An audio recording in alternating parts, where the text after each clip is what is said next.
Okay, welcome. We're gonna do this instead of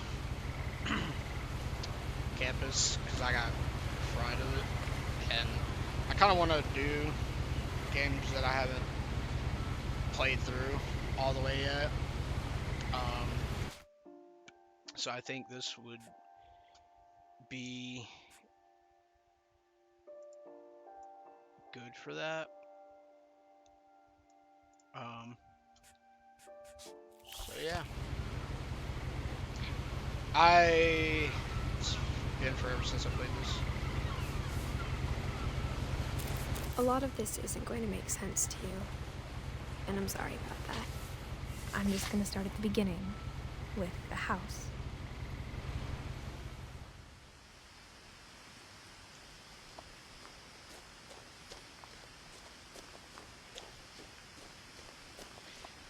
I remember I tried to... I lived here until I was 11, but I wasn't allowed inside half the rooms.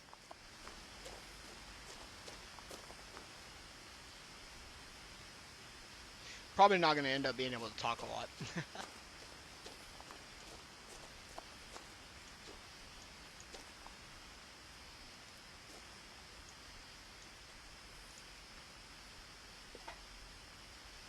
Inside the mailbox were bills from 7 years ago, marked urgent, open immediately. I hadn't been back since my brother Lewis's funeral.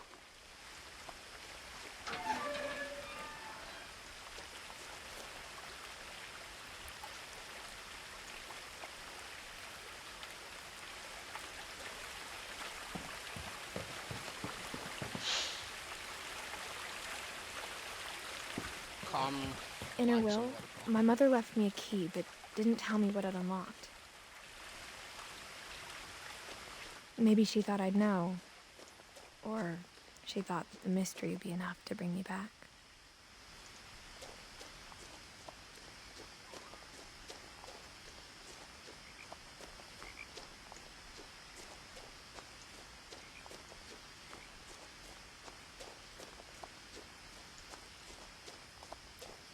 No one had driven this way in a long time, but I saw a few hoof prints.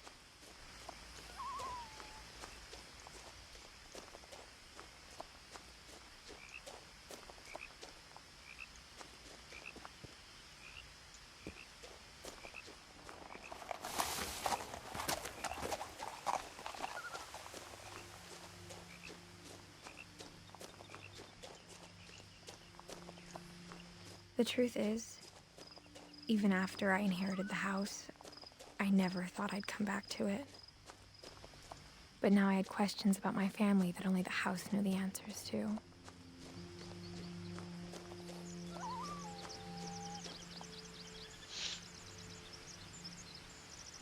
This is one big house. One big house.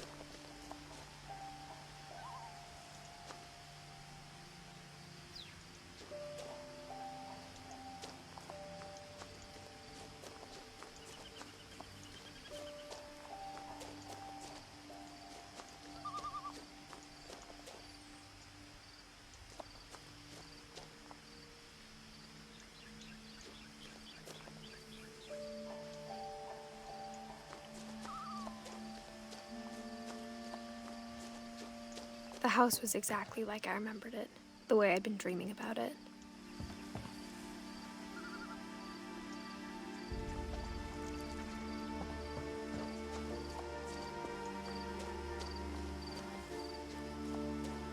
As a child, the house made me uncomfortable in a way I couldn't put into words.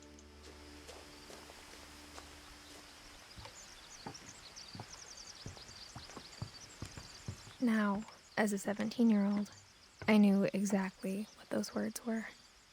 I was afraid of the house.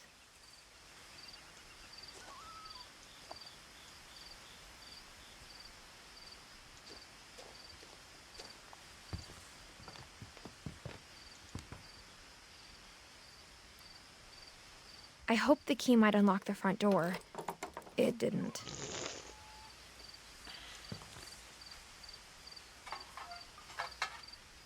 Looking in, I felt like the house itself had been waiting for me.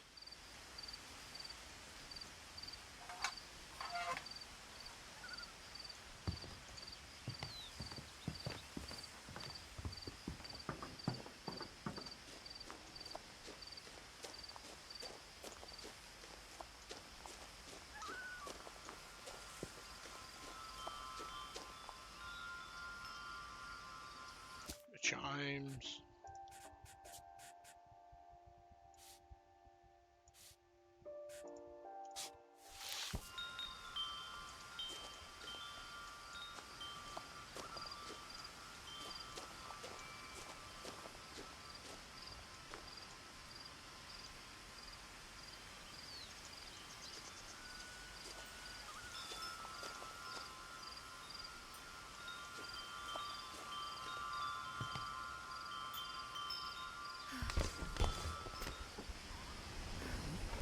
Crawling through the doggy door used to be a lot easier when I was 11.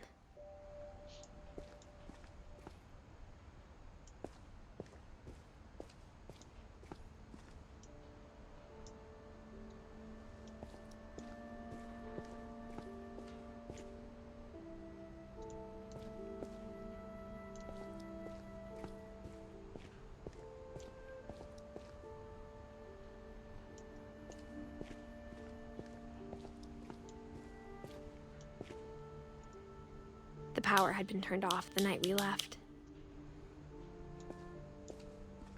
For the first time in years,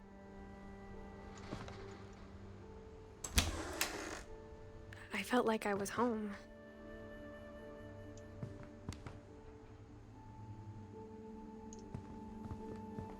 But instead of a family, there were just memories of one.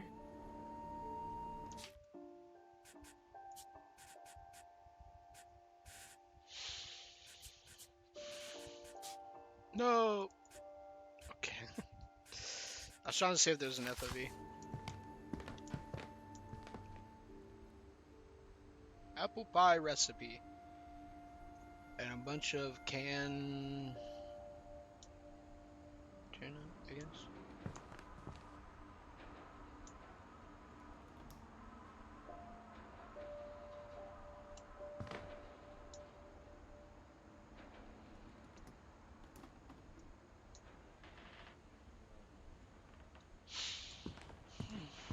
Like how after Lewis started working at the cannery, we all got sick of eating salmon.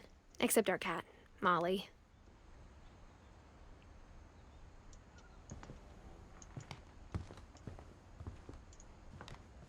Nothing in the house looked abnormal. There was just too much of it, like a smile with too many teeth.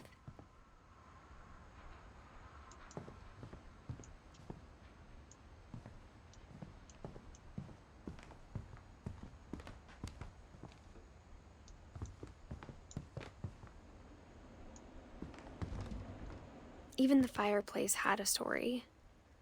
Edie told me the bricks came from the original house, after it sank.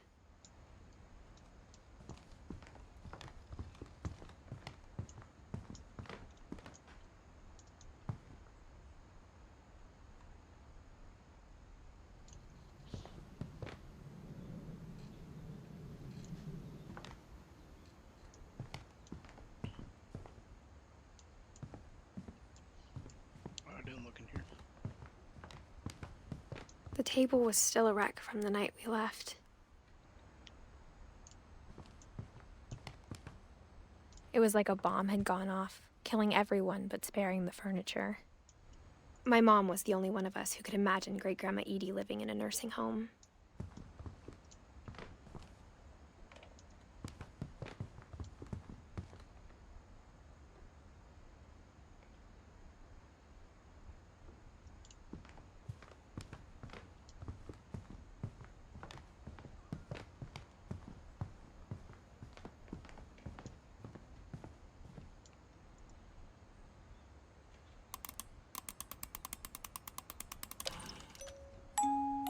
Great-Grandpa Sven built a music box for Barbara, along with the rest of the house.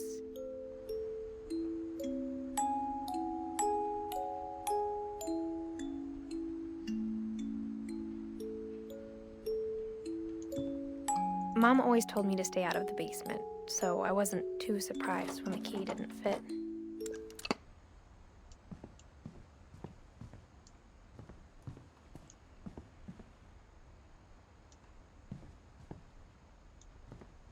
My mom wasn't much of an optimist, but she never stopped believing that my brother Milton was alive.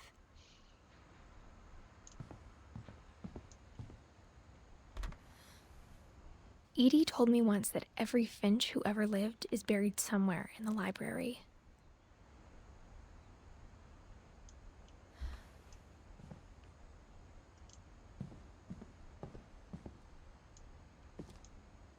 After Milton disappeared, Mom sealed up all the bedrooms.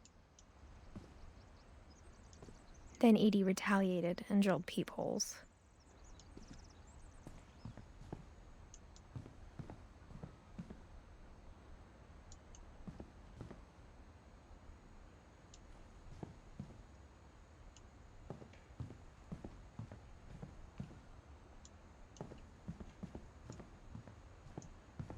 Whenever people ask me about my family, the first thing they always want to know about is Barbara.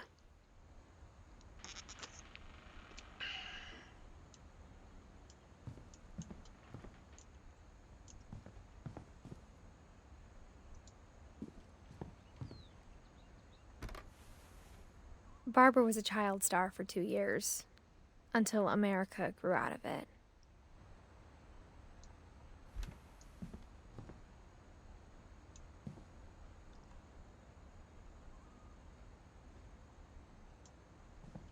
Edie's father, Odin, built the original house.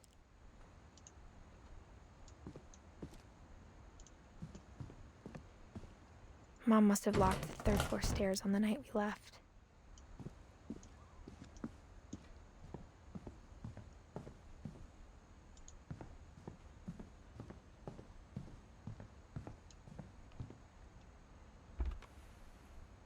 Molly always seemed like a girl I could imagine being friends with, if she hadn't died in 1947.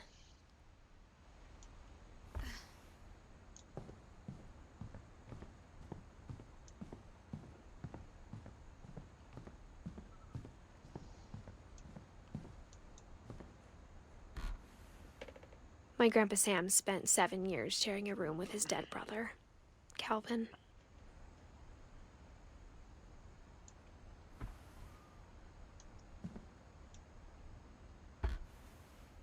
As a kid, I just assumed every house had peepholes and sealed rooms you weren't allowed inside of.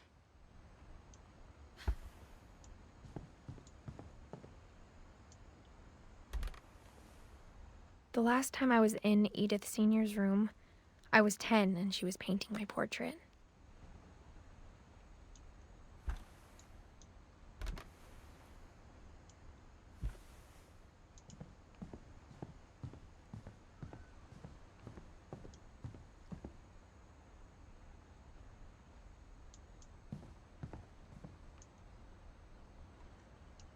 I spent a lot of time playing in Great Uncle Walter's room.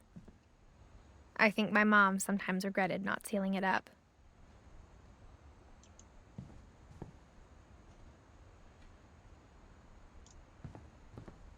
Lewis told me there were secret passages, but I never believed him.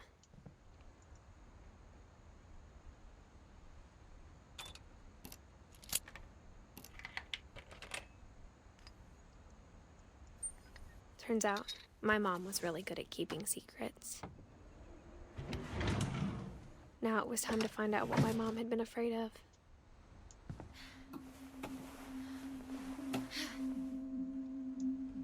From the paintings on the wall, it was clear my brother Milton had been here before me.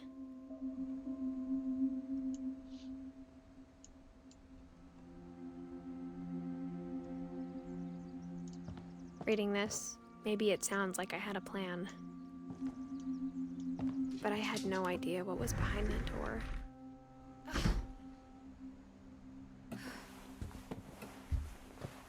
Just like I had no idea where all this was gonna lead.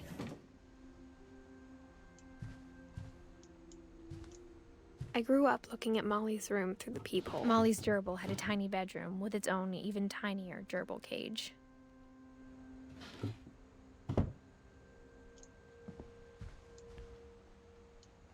Being inside for the first time, I felt like I'd stepped behind a painting.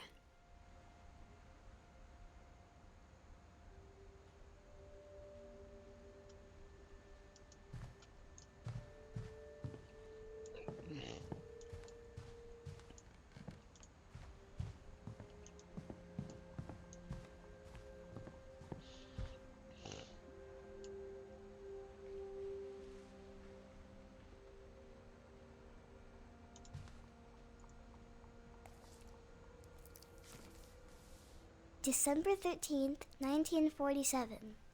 Dear Diary, I'll be gone soon, but I wanted to tell somebody about what's gonna happen. It started when Mom sent me to bed without dinner. I woke up and I was starving, so I looked around for something to eat. The gerbil food was dry, but I didn't mind it.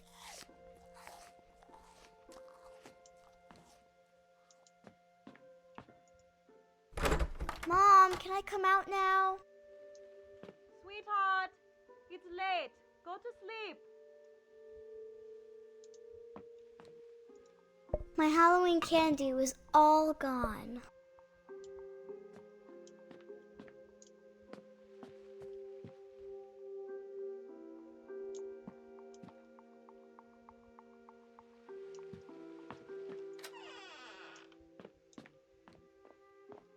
I kept eating and eating.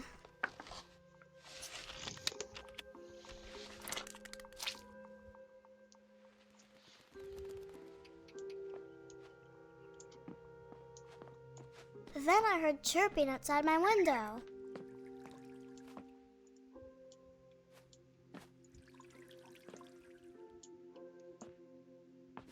It was a barn swallow going back to her nest. I reached out for her.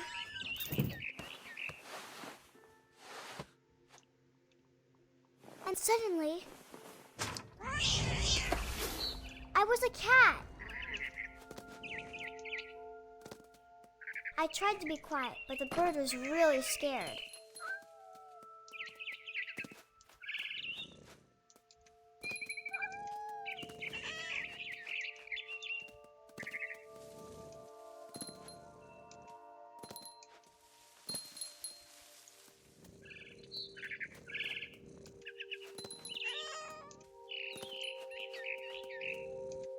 I jumped and I almost got her.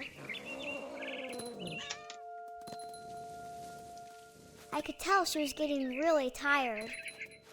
Now I was up in the big tree. I promised Dad I wouldn't climb it anymore.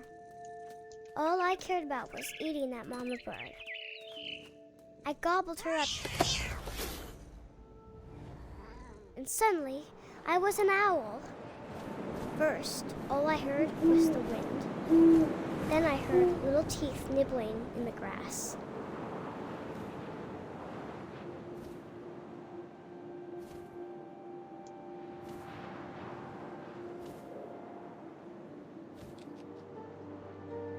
rabbits.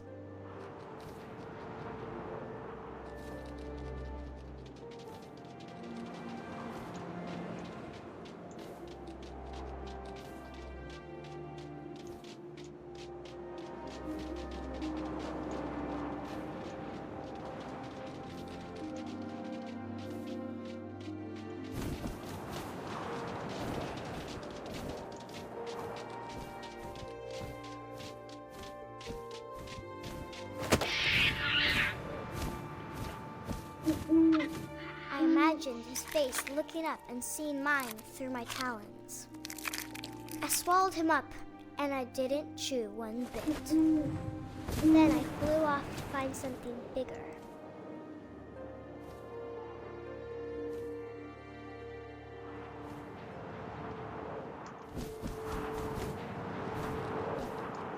A mama rabbit.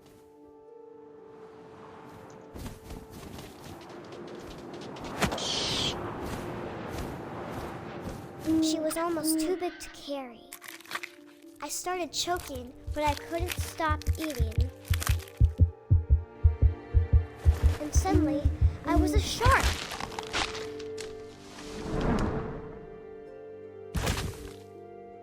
Whoa. Ow.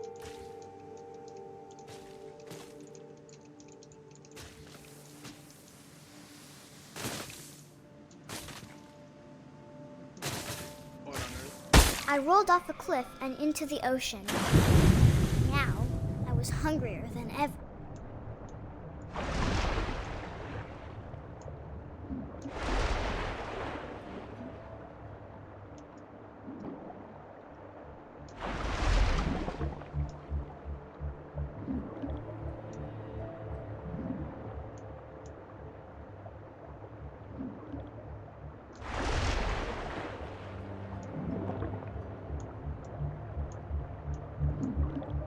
I wanted fat, juicy seals.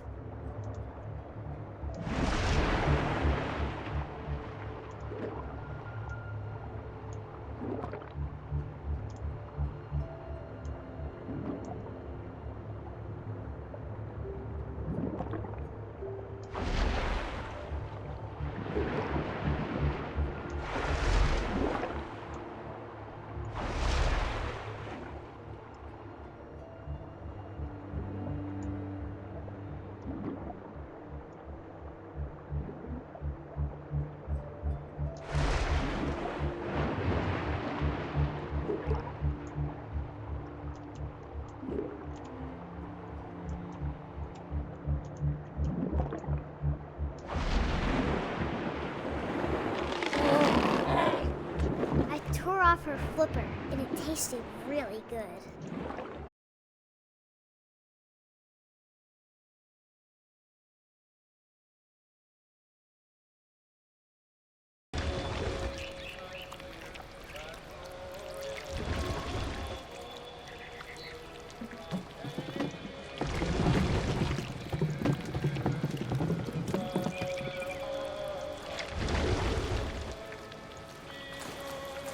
I was big, but I moved real quiet.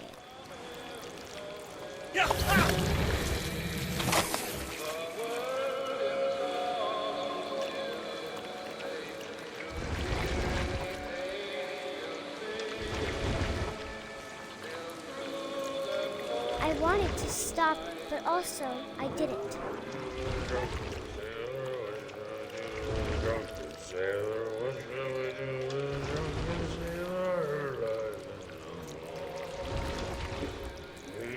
Belly with a rusty. Belly with a rusty.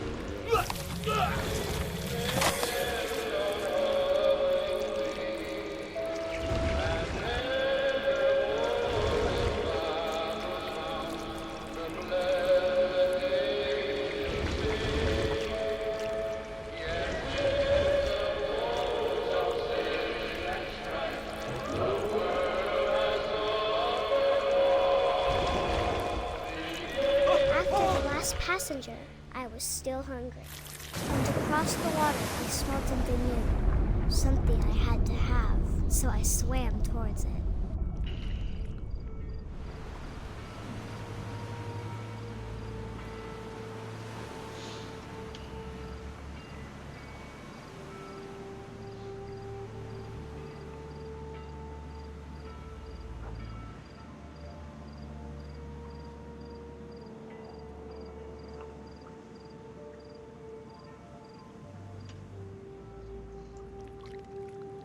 I slithered onto the sand, and the good smell went into an old pipe.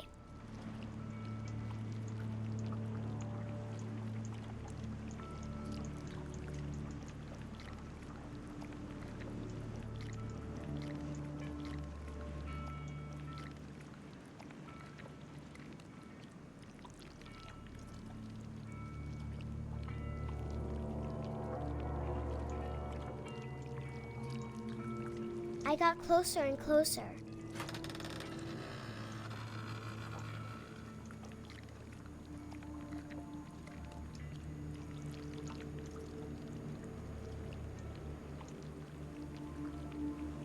All of my stomach started growling. And suddenly, I was me again.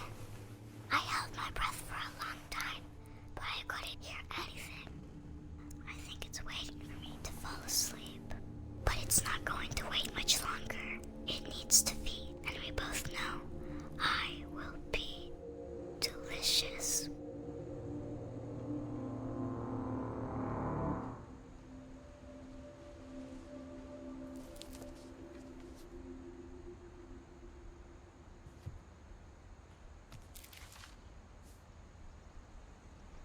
I'm not sure if I believed all of that, but I'm sure Edie would have.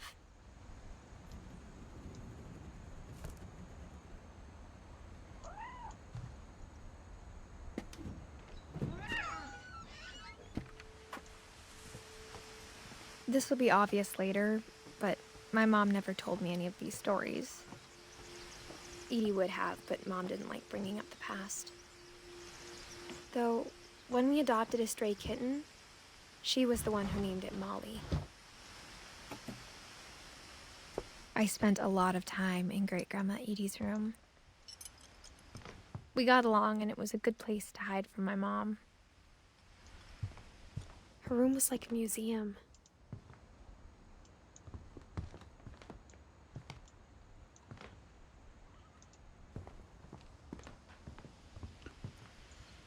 Louis died a week before we left, but Edie had already started to memorialize him. Edie knit me a new pair of gloves every year, just in time to replace the old ones.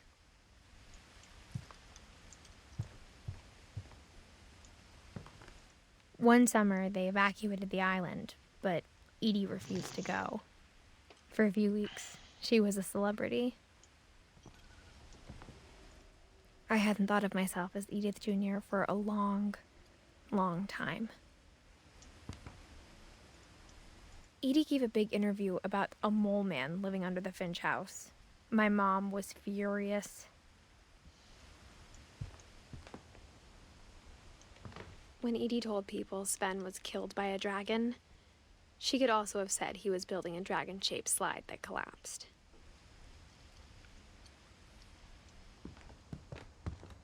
Even in her 90s, sometimes Edie seemed a lot younger than my mother. The only trace Grandpa Sam's first wife, Kay, left on the house was the pink bathroom. It was a pretty big trace.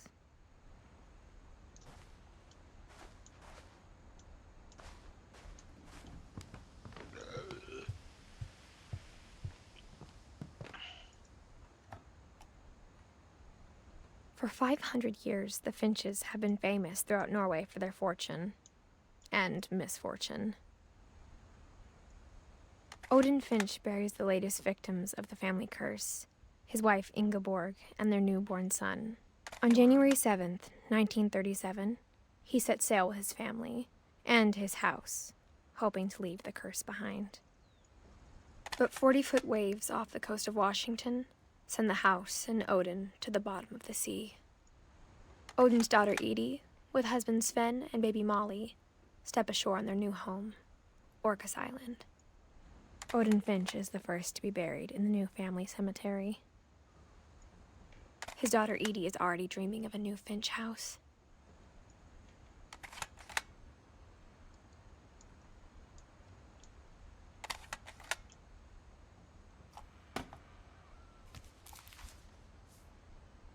Whatever's wrong with this family, it goes back a long ways.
There's a secret in this bathroom. It's in the last place you would look. It isn't in the cupboard. It's hidden in this book.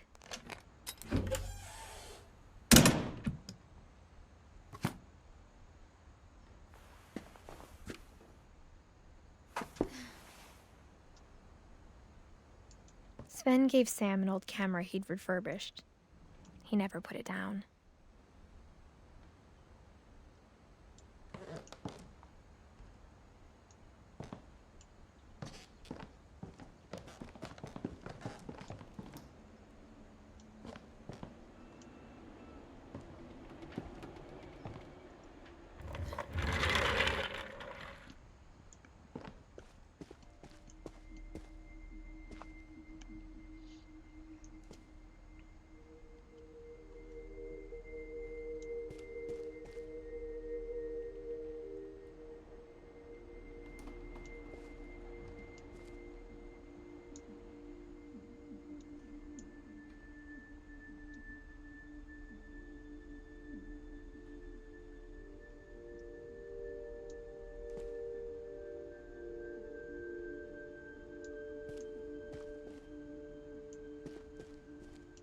I knew Grandpa Sam had a twin, and that he never talked about him. I guess my grandpa didn't like history any more than my mom did.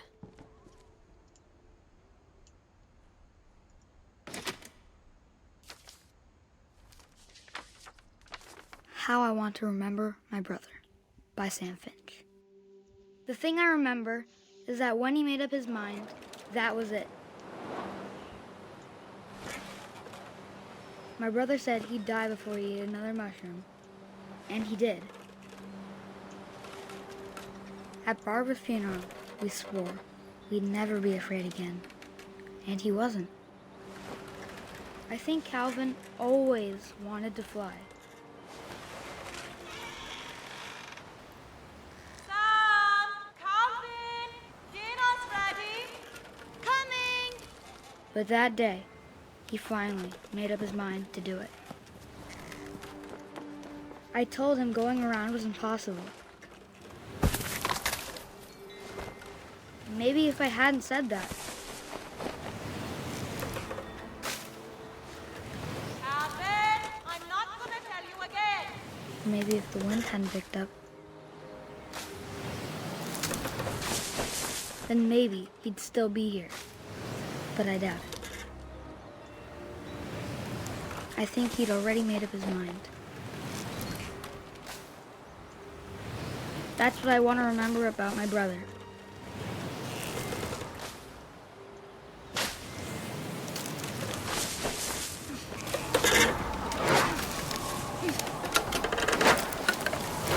That's the day he made up his mind to fly.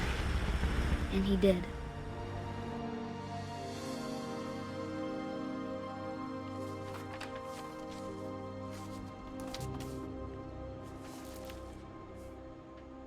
Calvin's story felt strangely familiar.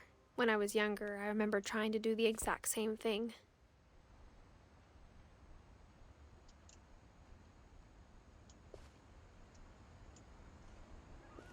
After the funeral, Edie roped off Calvin's half of the room.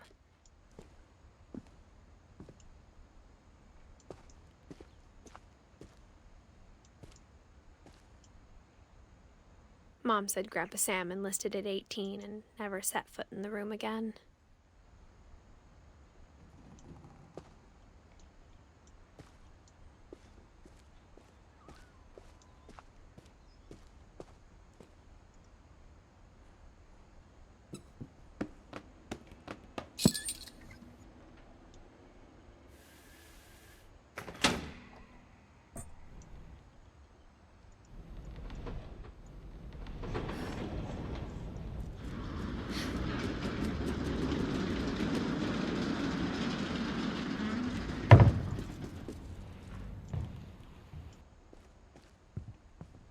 The passages were a pretty tight fit.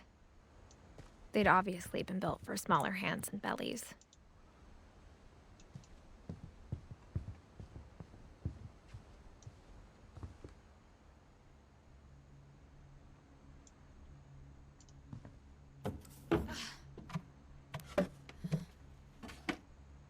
Growing up, I always thought of Barbara as a child star.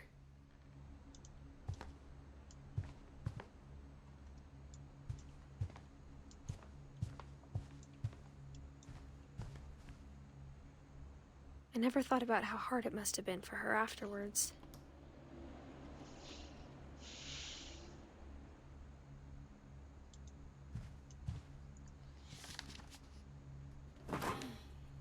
Of all the stories people wrote about Barbara's death, I'm surprised Edie saved this one.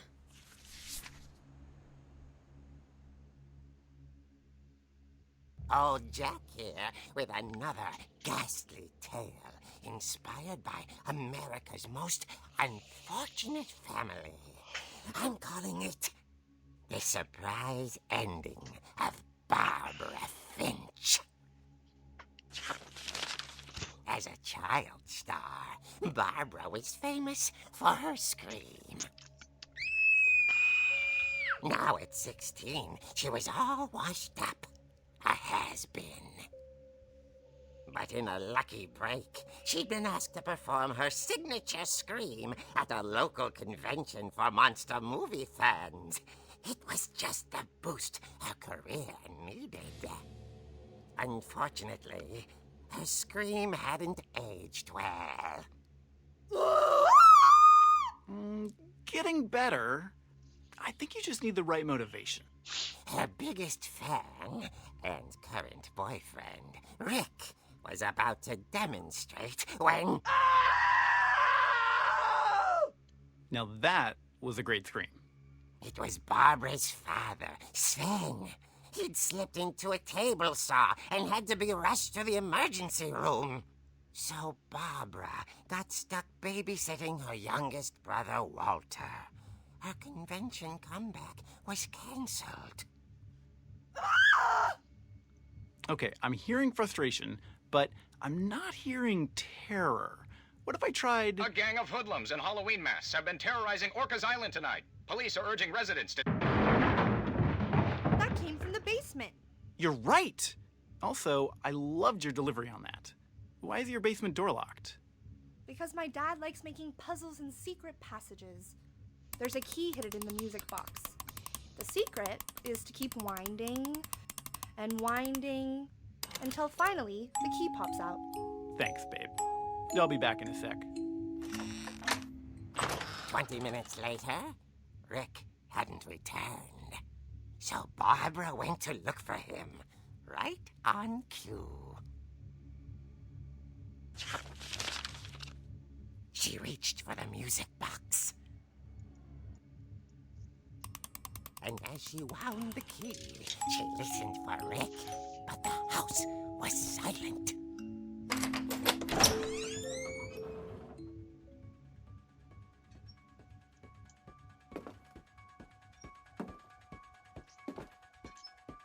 Holy shit. She found Rick's crutch and imagined the worst.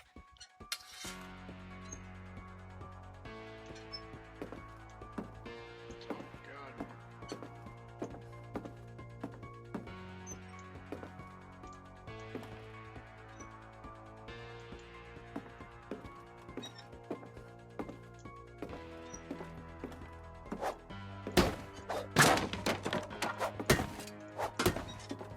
The gang's leader is the infamous Hookman killer, Dr. Carl Hamill, who impaled and then ate his family 10 years ago tonight.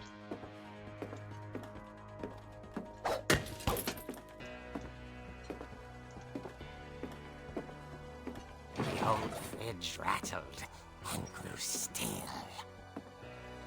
Oh dear!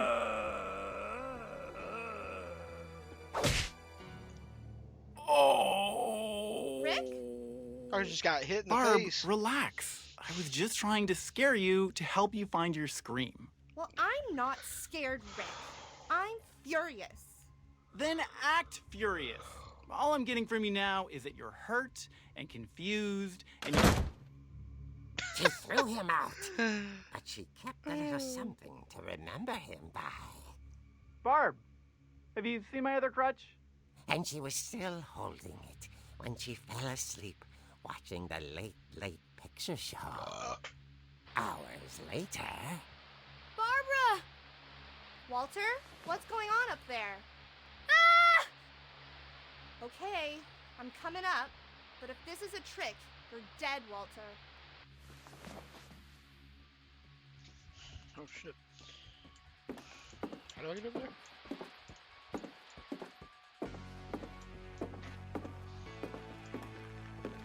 Dude, a video game in this format would be... A video game in this format would be so crazy. Like, they should do, like Invincible is a comic, so they should do Invincible, but in this comic form where it goes, like, cutscenes are page to page, and then you actually play within the page. That'd be so sick. Walter, are you there? Walter had vanished, but his bedside radio was still on. Orcas Island police describe the man as 6 feet tall, with a steel hook for a hand. Residents are urged to lock all doors and windows and notify the police of any suspicious activity. Barbara turned, saw the hook man, and was speechless. He was quite smashing.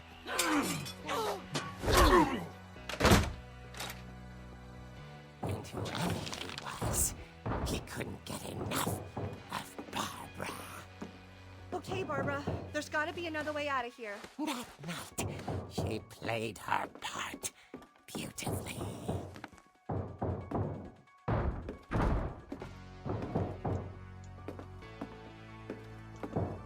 Molly's door hadn't been opened in years.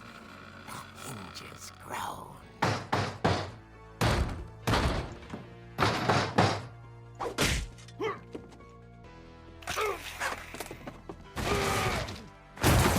Wasn't moving, but she sensed the story might not be over yet. Dude, I'm telling you, this format of the video game would be so dope. Not the moving slow, though. The hookman behind me. vanished. She listened for his breathing, but all she heard was...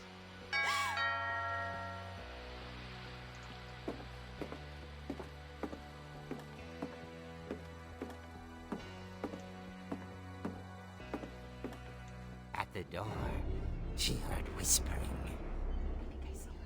It was coming from inside the house.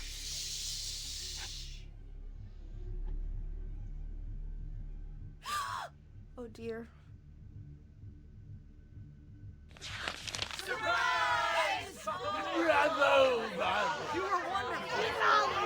The monsters had come to surprise her. For Barbara, it was a dream come true. Then she saw what kind of monsters they were, and she realized what was about to happen. She was going to be famous. And with her final breath, Barbara Finch gave the performance of her life.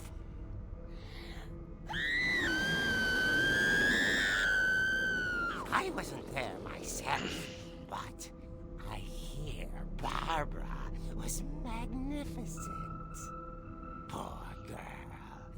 She had a taste for stardom. But unfortunately, so did her fans. Of course, the police blamed it all on poor Rick, who disappeared the same night. And little Walter? Hiding under his bed the whole time. He took it all pretty hard, but that's another story. As for Barbara, tucked inside the music box is all they ever found of her. Her ear.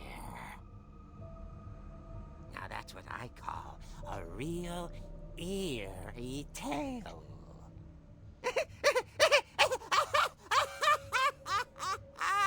I would love a video game that's like, you just play through a comic book.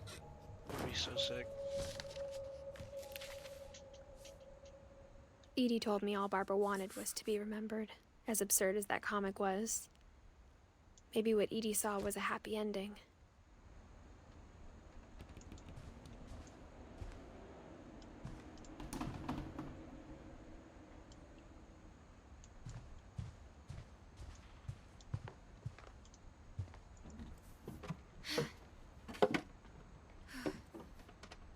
I guess now I know why Mom didn't like me playing with the music box.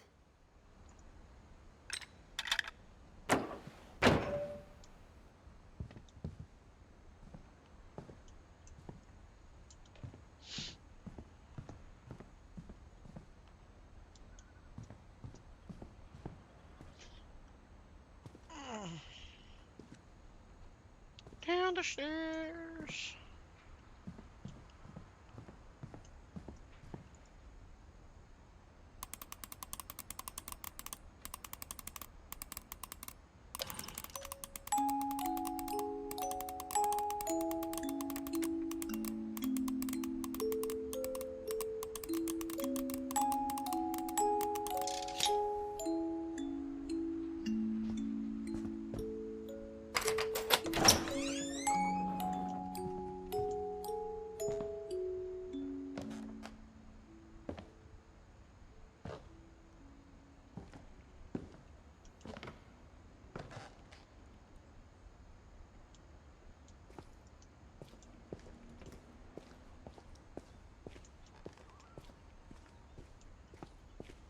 Mom said the basement was off limits, unless I wanted another tetanus shot.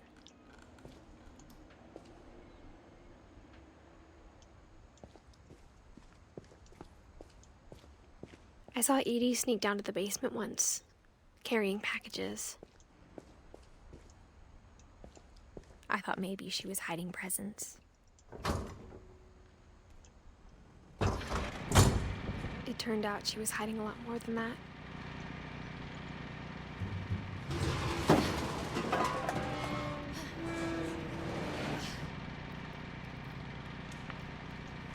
I remember asking Mom once about where Walter had gone. She said after Barbara died, he got as far away as he could.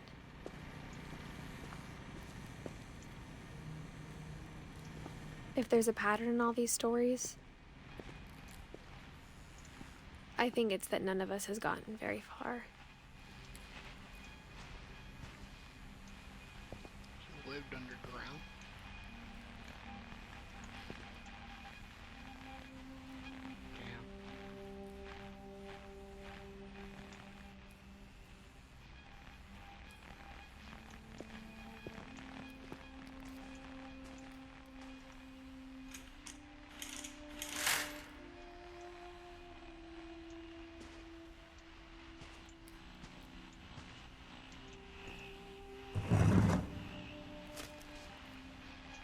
Goodbye, everyone. I can't believe I've been down here for 30 years. On that first day, after the shaking started, I didn't think I'd survive a week.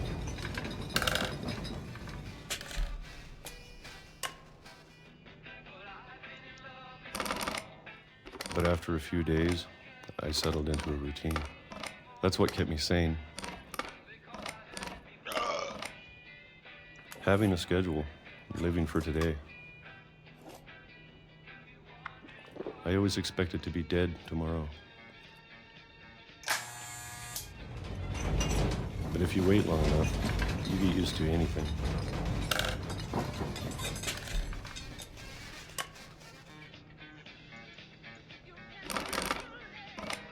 Even a monster on the other side of the door starts to feel normal. Almost friendly.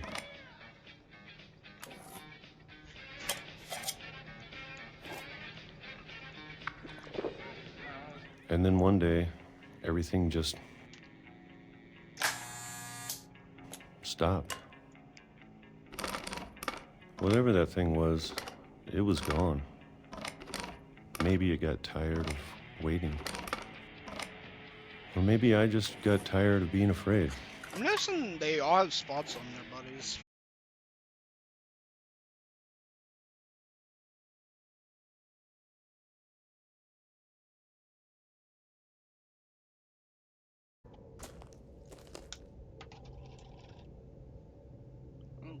Okay. I know it's out there, somewhere. Whatever killed Barbara and Molly and Calvin. Maybe this is all a mistake. But I need to stop living the same day, even if it kills me.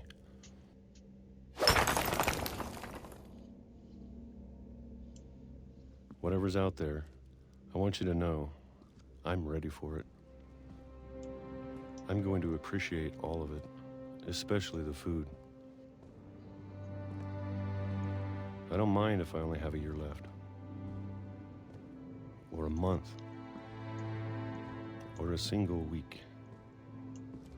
I'd be happy with one new day. I can already imagine the sun on my face.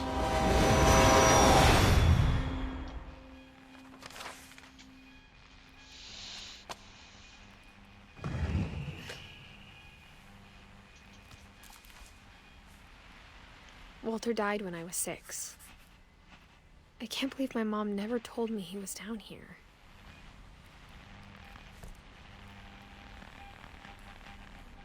I'm sure my mom was trying to protect me.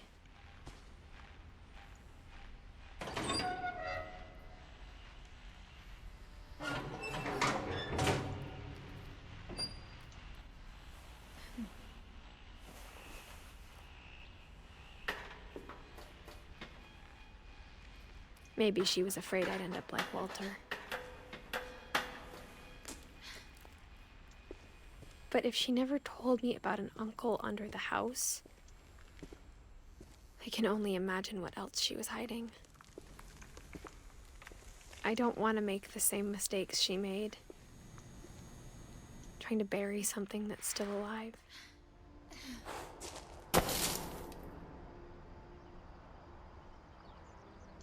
Now that there's only one of us left, or maybe 2, I thought it was time I heard the stories for myself and found out what happened to everyone else. But now I'm worried the stories themselves might be the problem. Maybe we believed so much in a family curse, we made it real.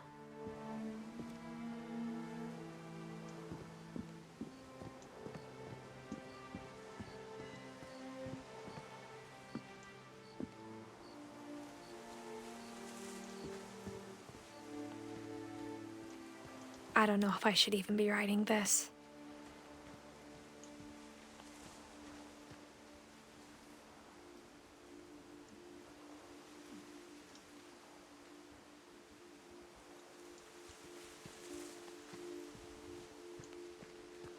Maybe it'd be better if all this just died with me.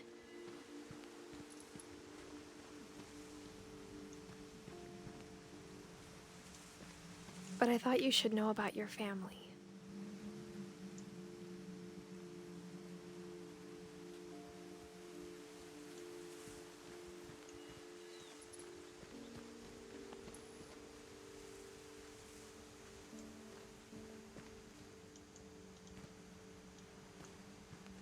And the history you're a part of.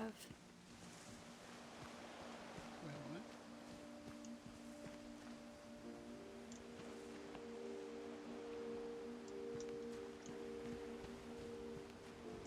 Where am I going? Okay. Though to be honest, I feel as lost as you probably do right now. I think the people in these stories believed them, for what that's worth.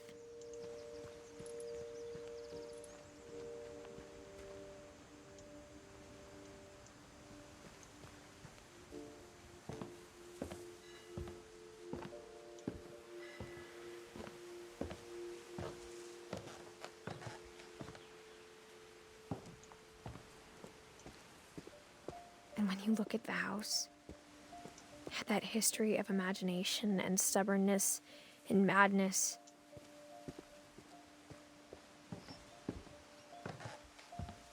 any of it seems possible.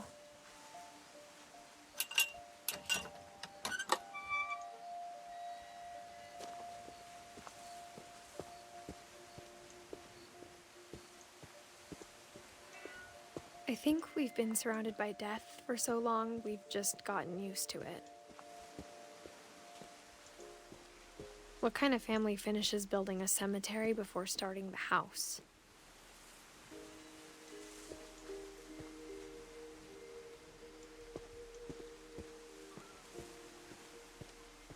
It's embarrassing for me to admit this, but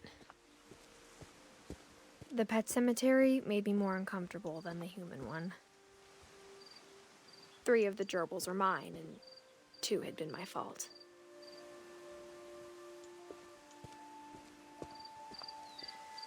Sven built the house, but it was Edie who designed the cemetery.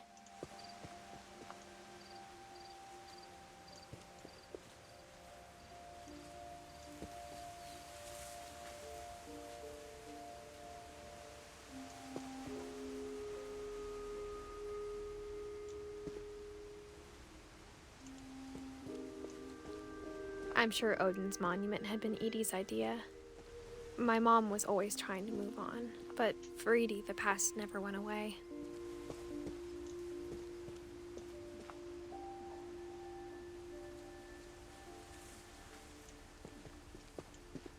She could see it poking out of the water at low tide.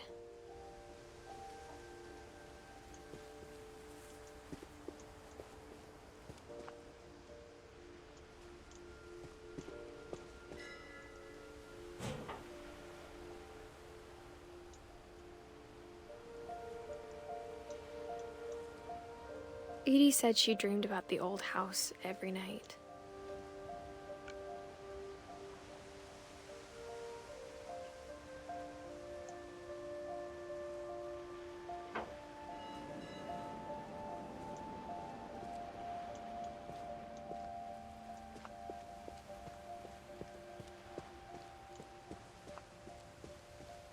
Edie's side was always easier for me to understand. But the older I get, the more I can see where my mom was coming from. Her dad had been pretty strict, but it wasn't enough to save her brothers. She was just trying to do better.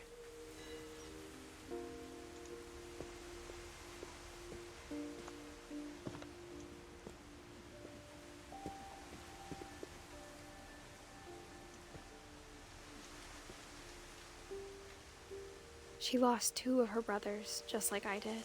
I get why she tried so hard to protect us.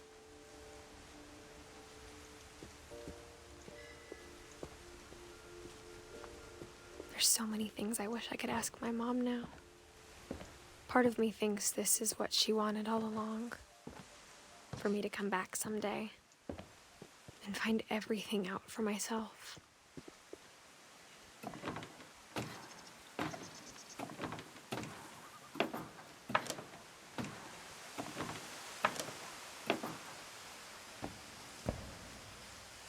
But looking back on it now, if she told me there was going to be so much climbing, I never would have come when I was 22 weeks pregnant. Oh. She's writing this for her job.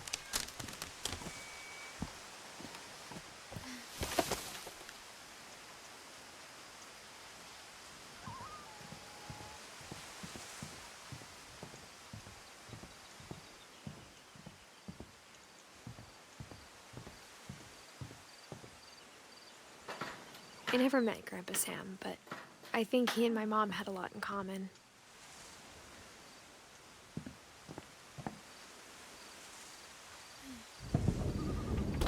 They were both pretty intense.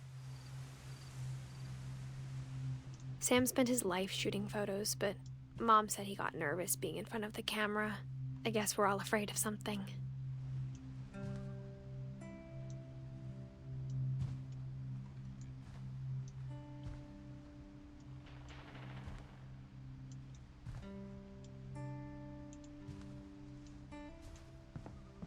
Instead of hiding from death, Sam seemed to go out of his way to meet it.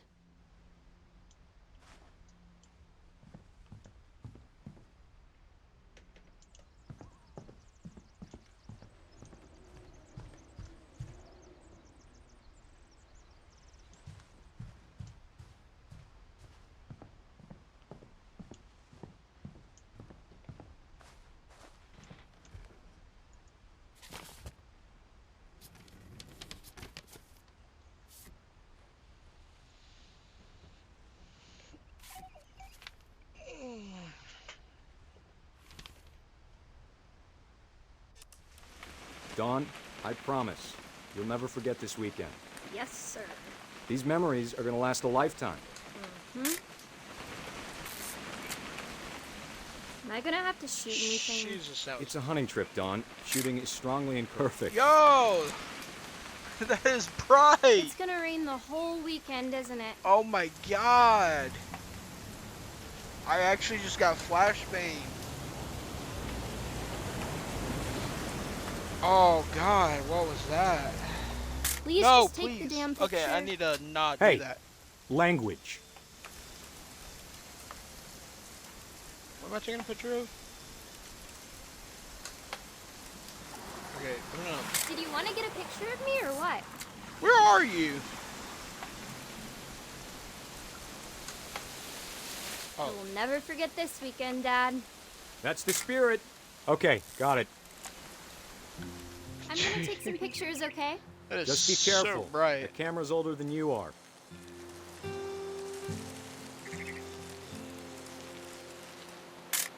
Dude, that is bright.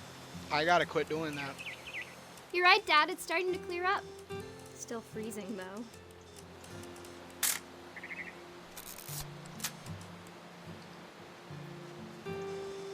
I don't know. Is there something I'm supposed to actually take a picture of?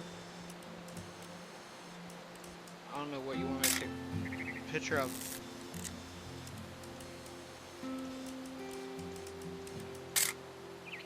Dude, it's so bright.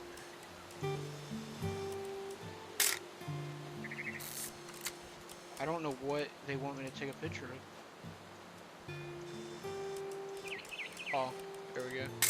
Dude, please quit. It's so bright. I can't. Oh, hey. Oh my god.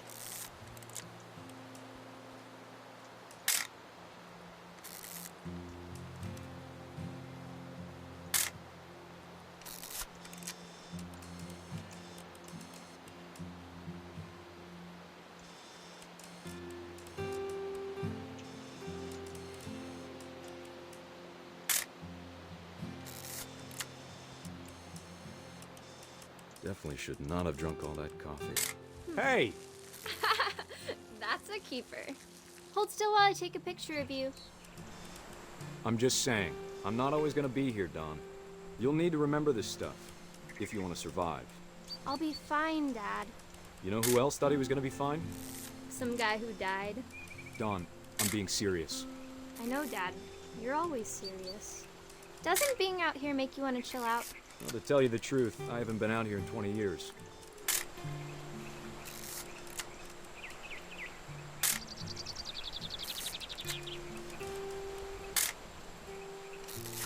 Last time I was with my brother Calvin.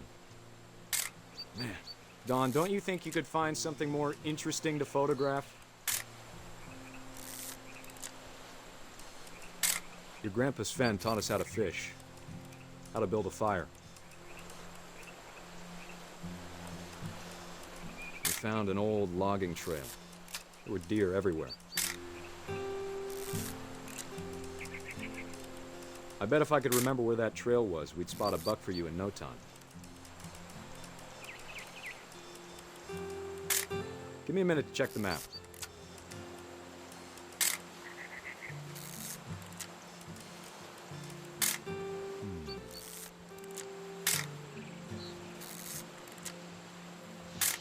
Dude, this whole part of the video is just me flashbanging the screen. You don't need to waste any more film on me, kiddo. Yeah, well, I don't know what else you want me to take a picture of. I literally took a picture of everything.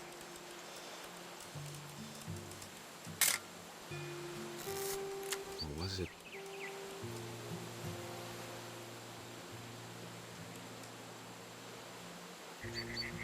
Could have been. Is there supposed to be a deer somewhere that I can take a picture of? I'm confused.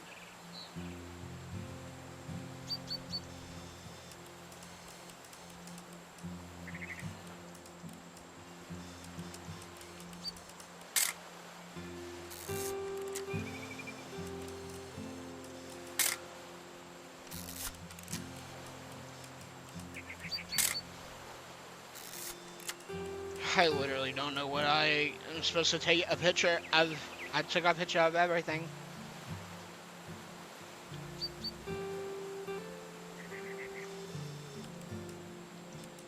What am I supposed to do? Oh, hey, Dad. there it is. Good eyes, Don.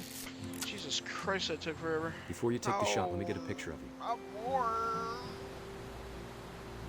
Oh my God, where? Where? Dad, Oh, hey. Let me get behind you. do I have to do this? Don, you don't have to do anything. Great shot, Don!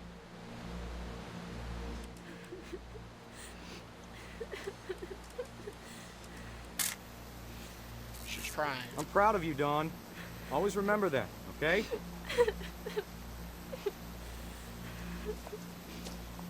Fuck. Sorry, Don, just gotta reset the timer.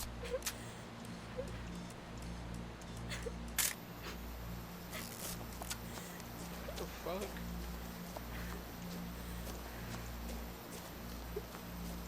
Dad, it's twitching. I think That's it's totally so... normal, Don. Just focus on the camera. Try not to think about— Dad!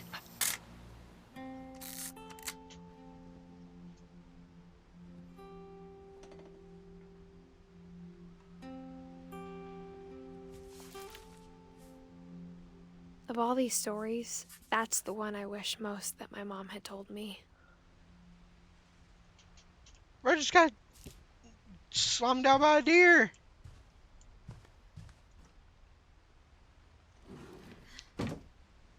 Yo, what?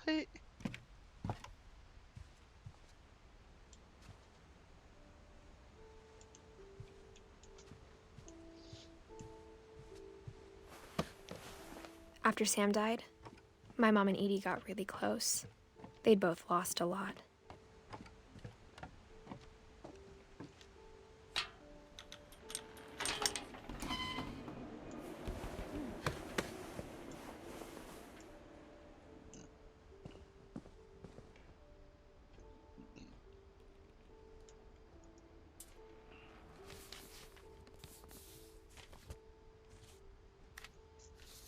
Dear Kay, do you remember the way Gregory used to laugh when he thought he was alone?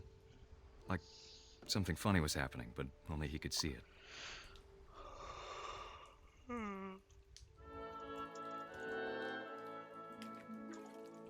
I think he saw things the rest of us don't. Yeah, probably. Just as a child.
sure made him happy.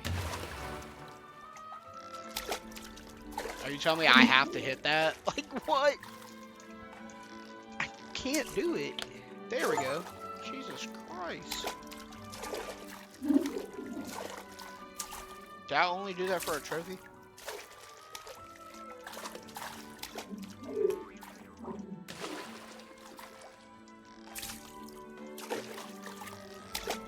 What is happening?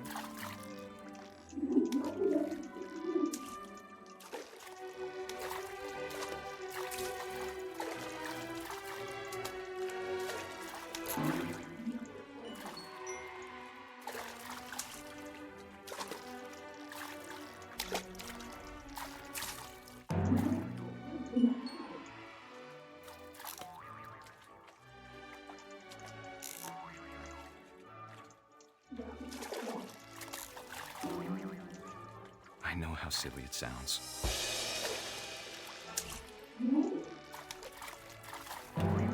That I worried about a baby being too happy. But I could feel him slipping away. Sorry about that, Gregory. I know you did everything you could. Maybe if I hadn't called that night. Damn it.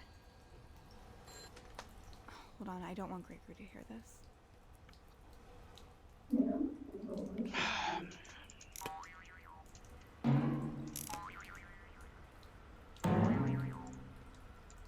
I wish he could have told us about the world he saw.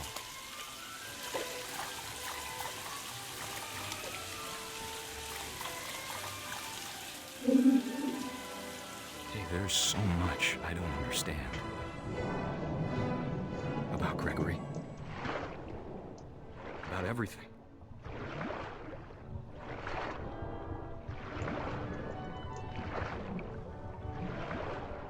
But I know what happened wasn't your fault.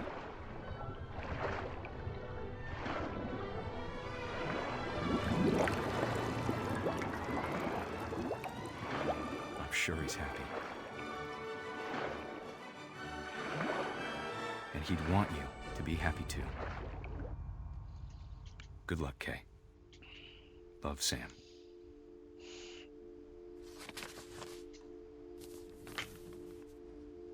My arm.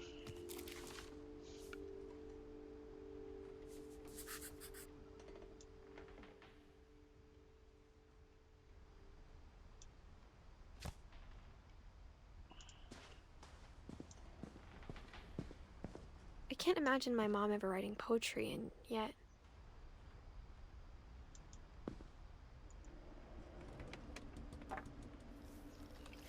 A poem for Gus, who always said the wedding was a bad idea. Our father never hit us kids, at least not very hard, before the day my brother said with teenage disregard that he'd be dead before he'd see a wedding in our yard.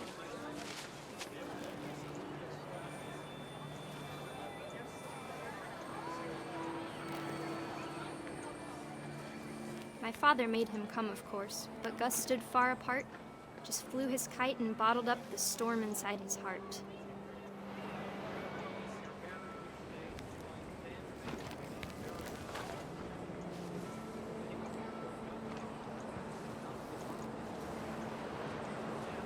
I tried to talk him out of it, but though he'd never met her, we don't need a stepmom, were the words that I now remember. pronounce you husband and wife. You may kiss the bride.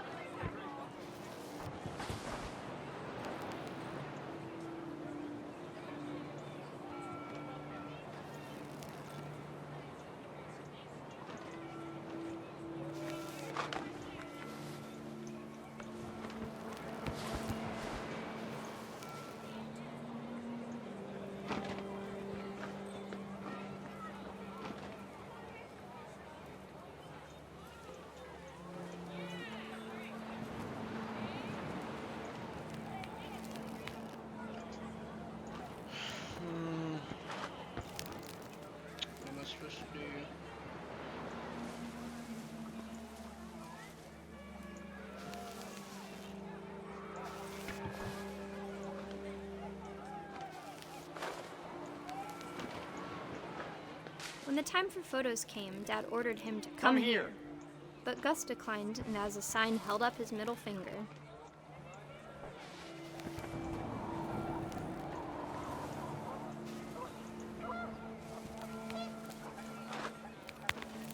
The wind picked up and panicked geese appeared and quickly went. But all the humans did that day was go inside the tent.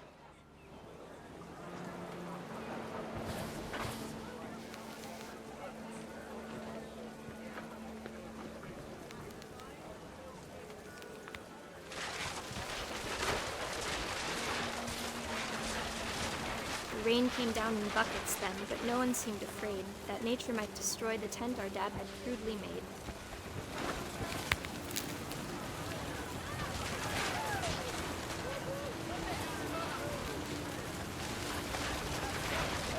The thunder sounded much too close and full of angry power. But all my father said to this was, "Make the music louder."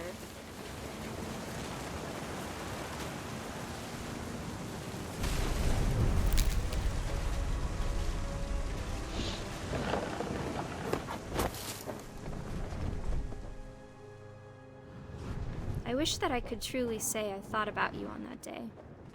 Out there on the beach alone, just you, the wind, the sea, and foam. But I didn't. Until we found you.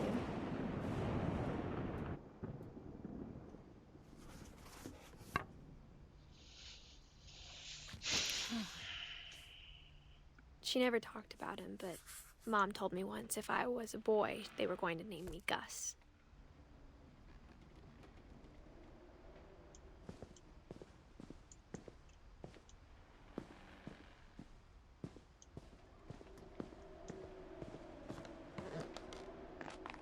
My mom moved up to the loft after her brothers died. At the time, it was as far away as she could get.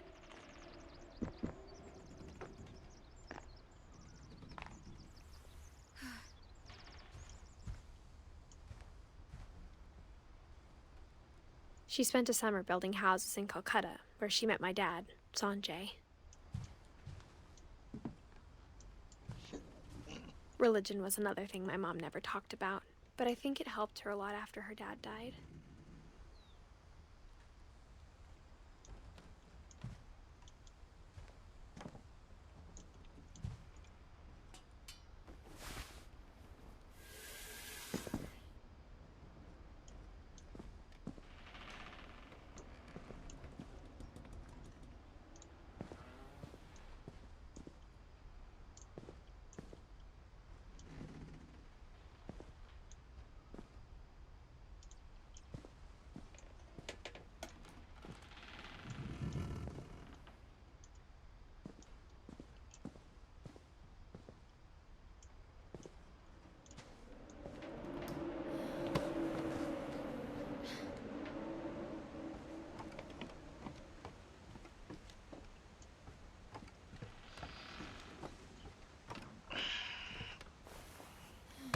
Where am I supposed to go?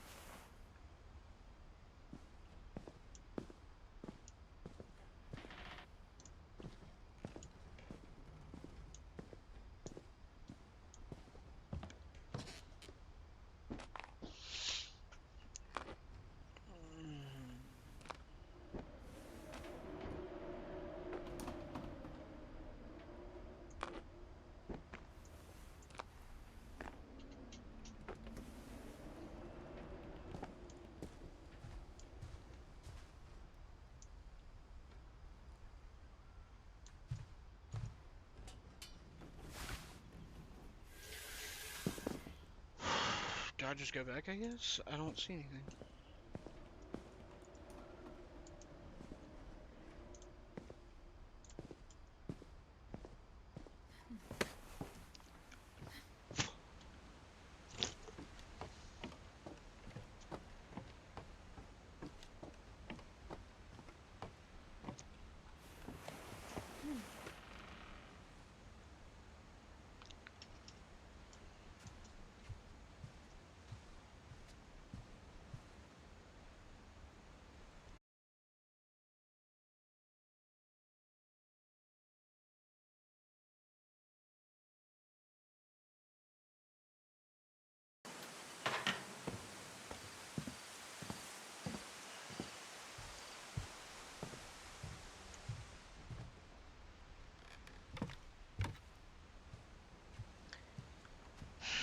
wish it just told me what to do next. I don't like games that just, you have to figure it out.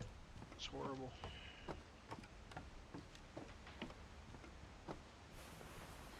Like, where do I go? There's nowhere else in this room to go.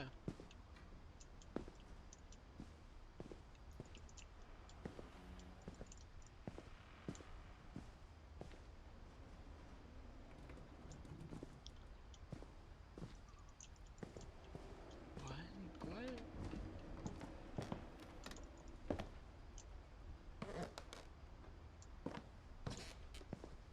It brought me back down. Where do I go?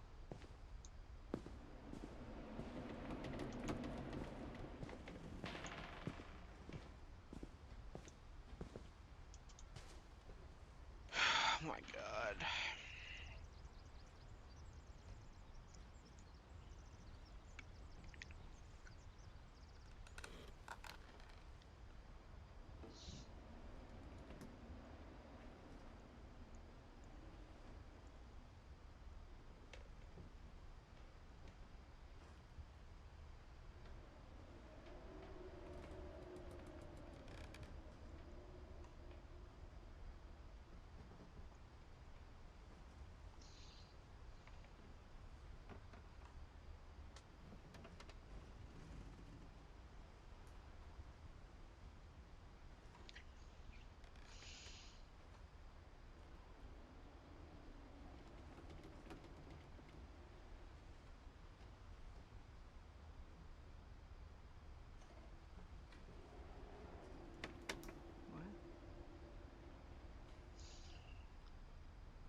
Come on. Like, I have no idea where I'm supposed to go.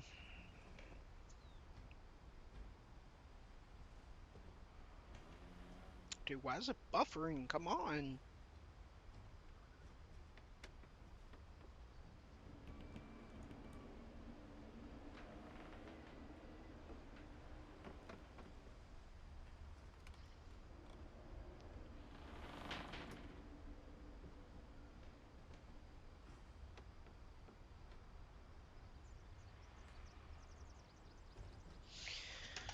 So why did it make me go down the fire thingy? That's annoying.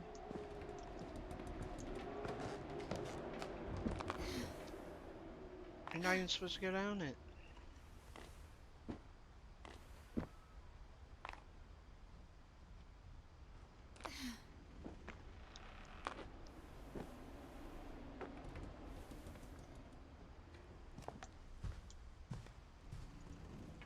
My mom moved to India a week after graduation and got a job teaching English.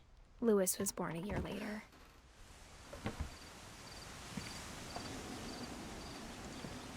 When my dad died, I don't think Mom knew where else to go.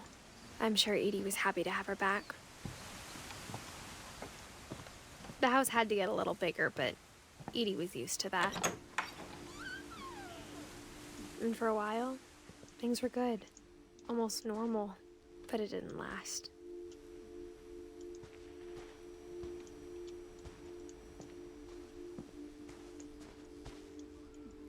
The beginning of the end was Milton's 10th birthday, when Edie gave him a castle. After Milton disappeared, the only thing he left behind was a room full of paintings.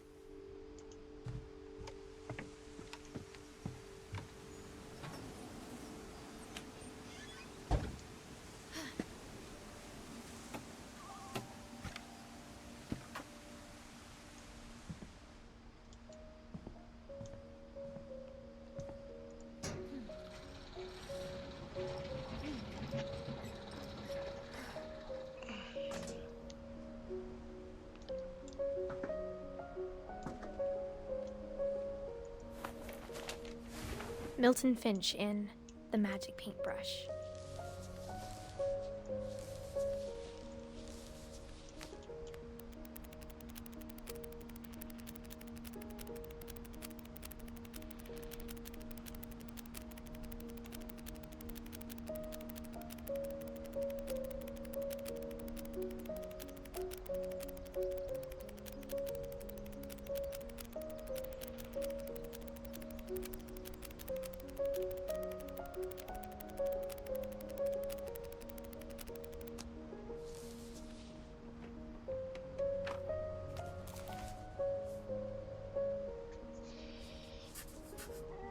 I was 4 when Milton disappeared.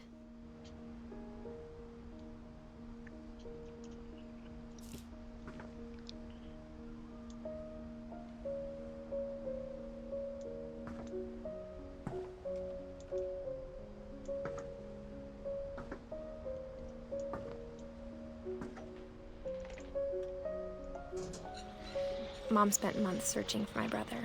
Then she sealed the doors.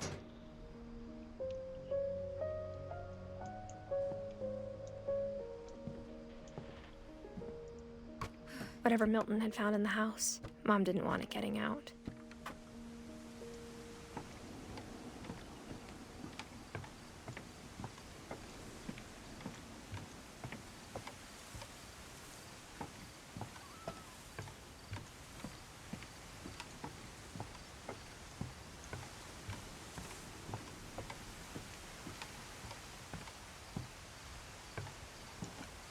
Did I do Lewis? I thought I did Lewis.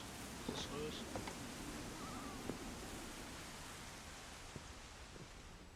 Okay.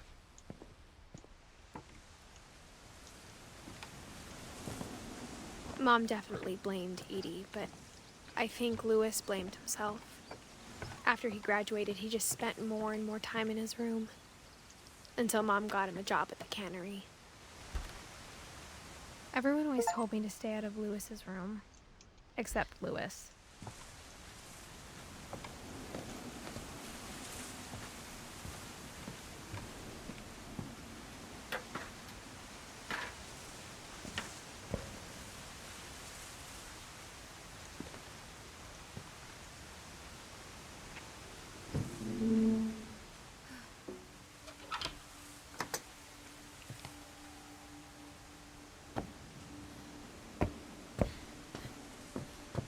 Lewis's room smelled very, very familiar.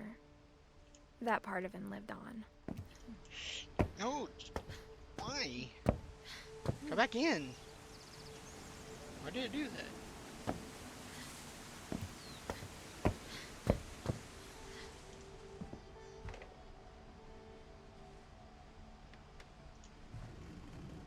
Lewis and I spent a lot of time playing games together, but he was surprisingly bad at them. He died a lot.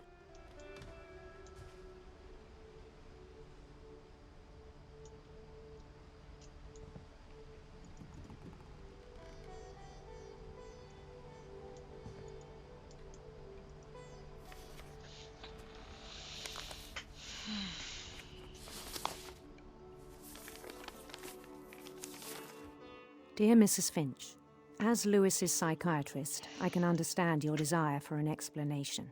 As I see it, the trouble began in January, shortly after we convinced your son to seek treatment for substance abuse. Newly sober, I believe Lewis first noticed the monotony of his daily life.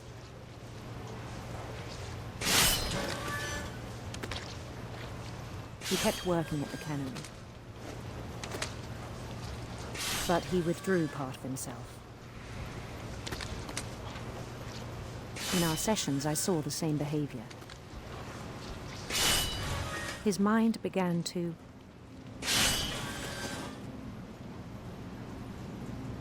wander.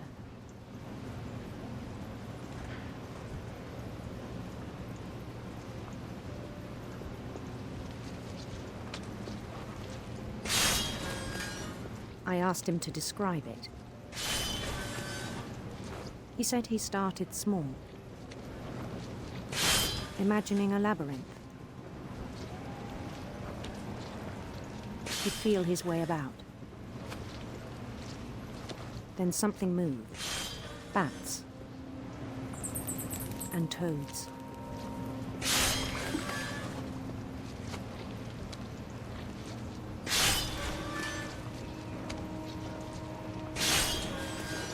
And things that have not names. He knew it was all in his head, but he took it very seriously. I had hoped he'd find himself.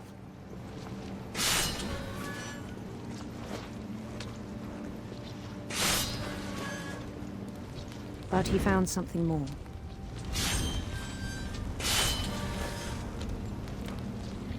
I worried about him then. Daydreaming at the cannery, I spoke with his boss. But he said Louis had become a model employee. Methodical, tireless, focused. Like a whole new Louis. So I let him go on.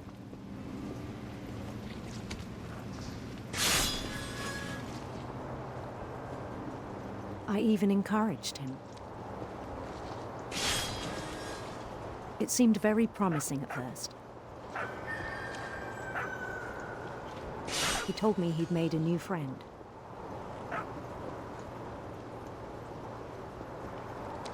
On the edge of a city he named Louis Topia. He built the city up slowly, brick by brick. Then he made musicians.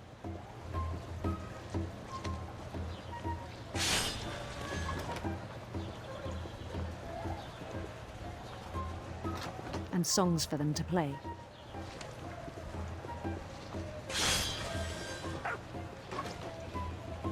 He talked about starting a band.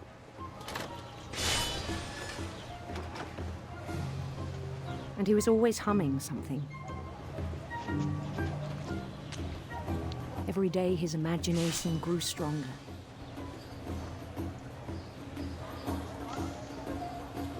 He no longer spoke at the cannery. But his chopping was as reliable as ever. Then one day it struck him that all the cheering crowds, even the stones under his feet, were all in his imagination, so he could do whatever he wished.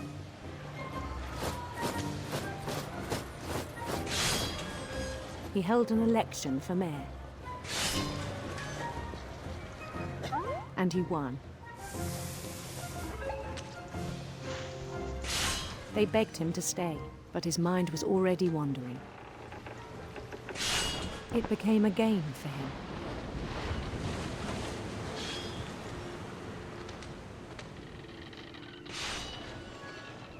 He'd conquer a city, then immediately push on. New Louisville.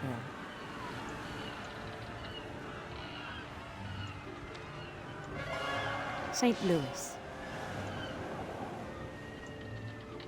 He started drifting away from our reality.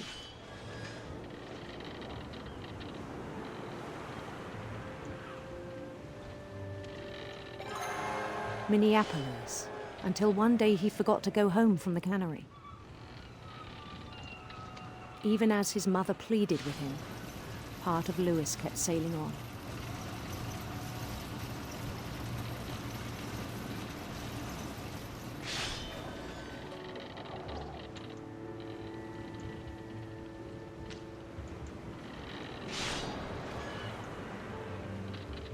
In Louisburg, he heard rumors of a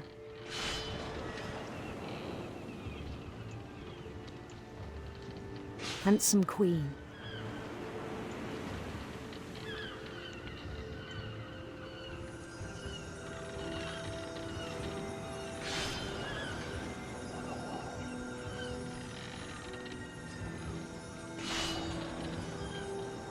The queen was on her own quest for radiant rainbows.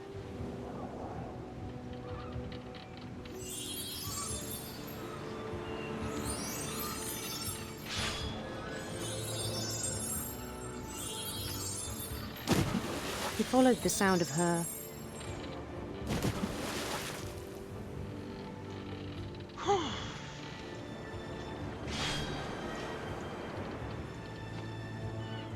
electric sitar.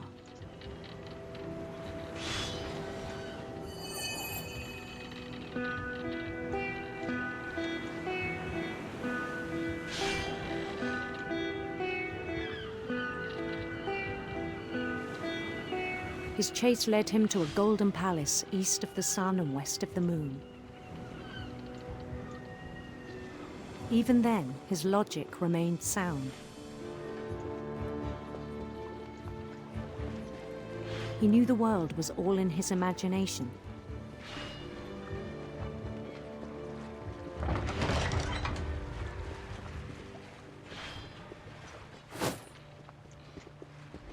But he was so proud of having created it. In his own eyes, he'd become something greater than a king.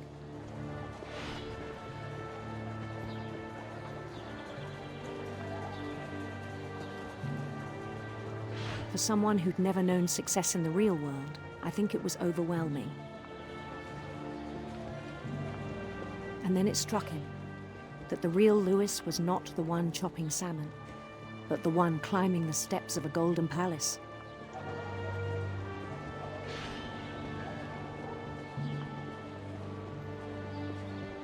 My imagination is as real as my body, he told me. It was hard to argue with him.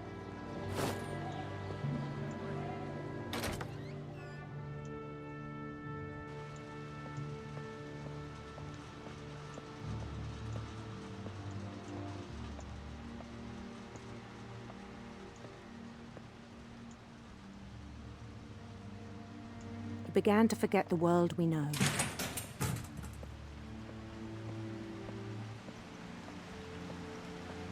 I think it pained him to remember Lewis, the cannery worker.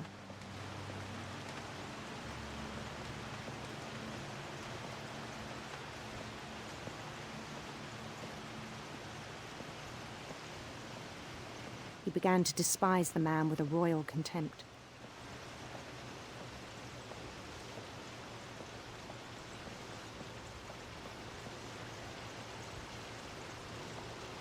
I still thought I could save him. Even after he said he was being crowned king over all the lands of wonder.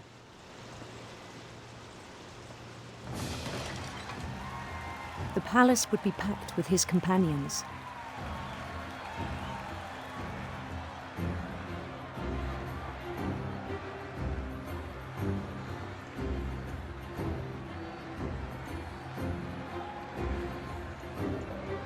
Including the wise Calico who'd insisted on advising him.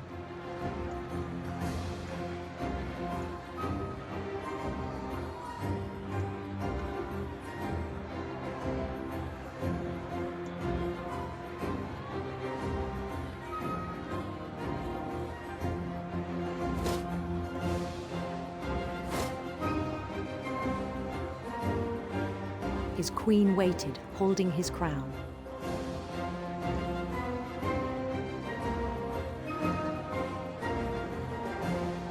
There was only one thing left to do.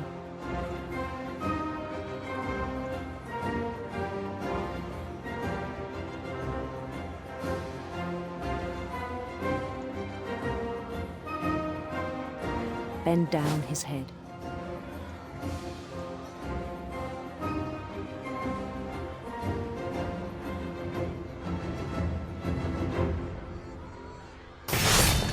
And the rest I think you know. Mrs. Finch, your son was a kind man who will be missed by all of us who knew him.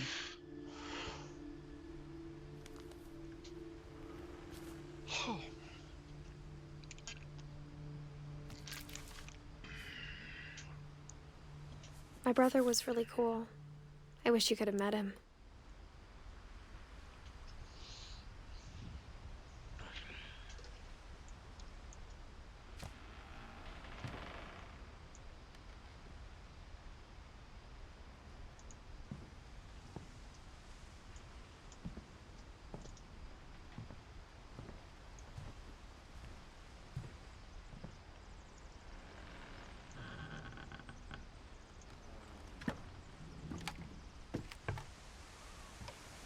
On the way back from Lewis's funeral, my mom told me to start packing. She waited until the day before we left to tell Edie. I'm not sure if she wanted to make it easier or harder.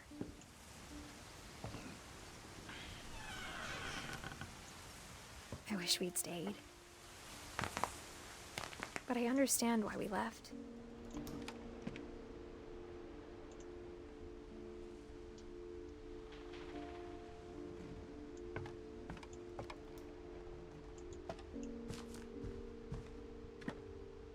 My mom ended up leaving everything behind.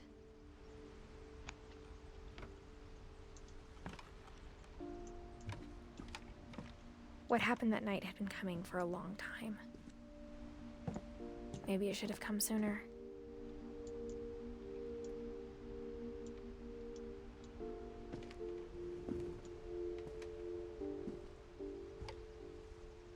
But it had to end one way or another.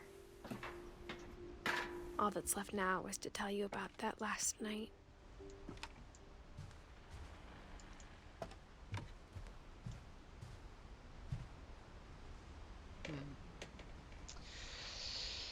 This is gonna be her death. I'm sure of it. Everybody else has died. She says she's pregnant.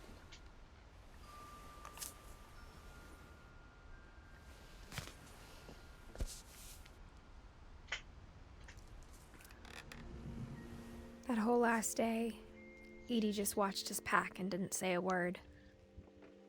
Until supper, when she raised her glass and said, "To our final night together, and all our final nights apart." Grandma, you know what I said about alcohol. Some of your medications are very Edith, specific. I left a present for you in the hallway. Why don't you go open it? The grown-ups have to argue now. I'm sorry, you're right. We're all leaving tomorrow. Let's just enjoy our last... I'm not leaving. Edith, you're excused.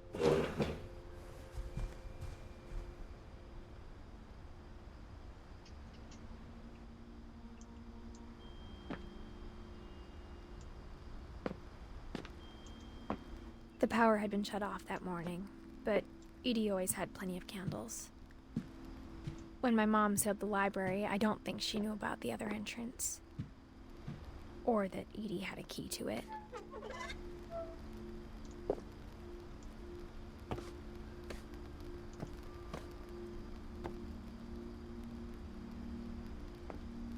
That thing you're afraid of isn't going to end when you leave the house. Edith has a right to know these stories. My children are dead because of your stories.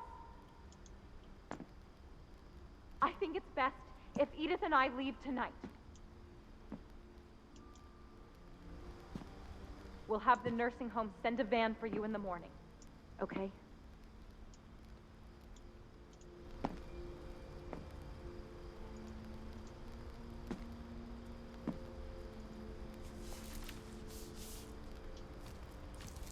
Dear Edith, there's so many stories I wish I could tell you, but there's only time for one. This is about what happened on the night you were born. That night, the tide went way, way out.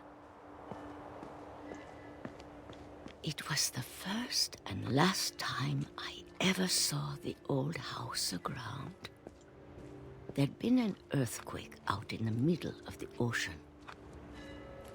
They called it the lowest tide in 1,000 years.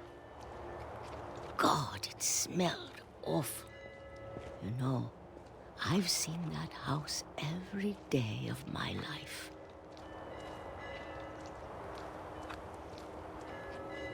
But I never thought I'd go back to it. When the fog rolled in, I lost my way.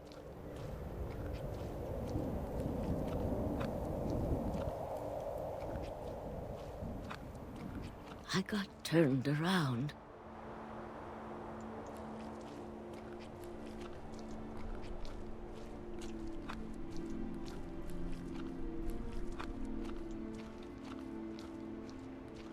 For a while, I wandered.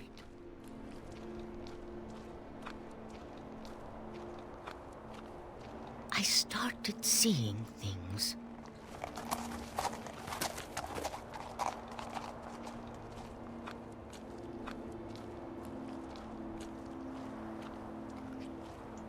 Things I'd forgotten had ever existed.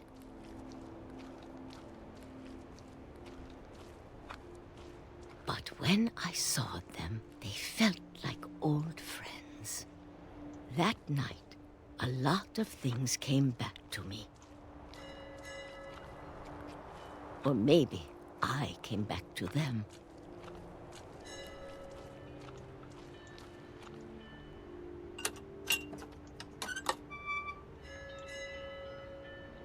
Things I can't explain, but that I need you to try and... Edith, what are you doing in here? It's mine. Edith! Mom, you're gonna rip it! Let go! I kicked and screamed, but Mom dragged me to the car. I never saw Great-Grandma Edie again. The next morning, the van came to pick her up, but she was already gone. After that, we moved around a lot.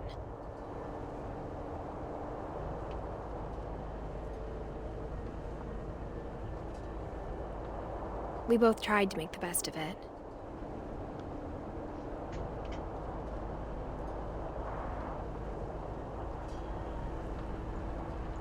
A few years went by.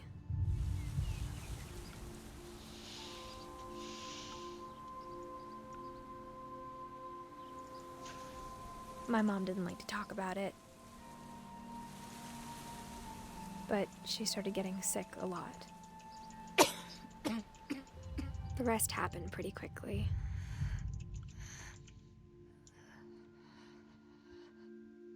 She got better for a while,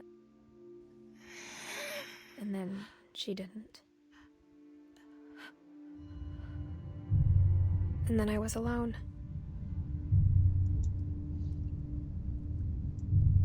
The last finch left alive.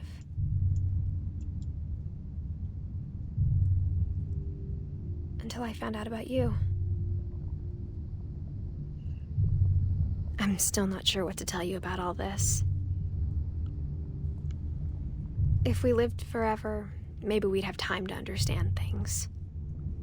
But as it is, I think the best we can do is try to open our eyes.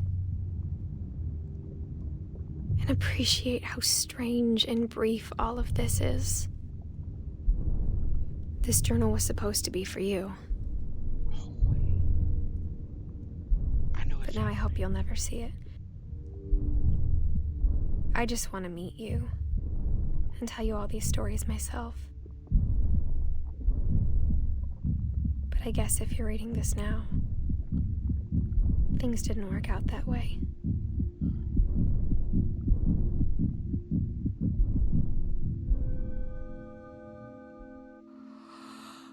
This is where your story begins. I'm sorry I won't be there to see it. It's a lot to ask, but I don't want you to be sad that I'm gone. I want you to be amazed that any of us ever had a chance to be here at all. Good luck.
Wow.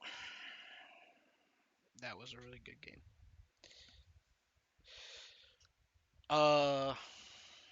Tomorrow should be doing another one. So, yeah. Anyway, you can catch this on YouTube.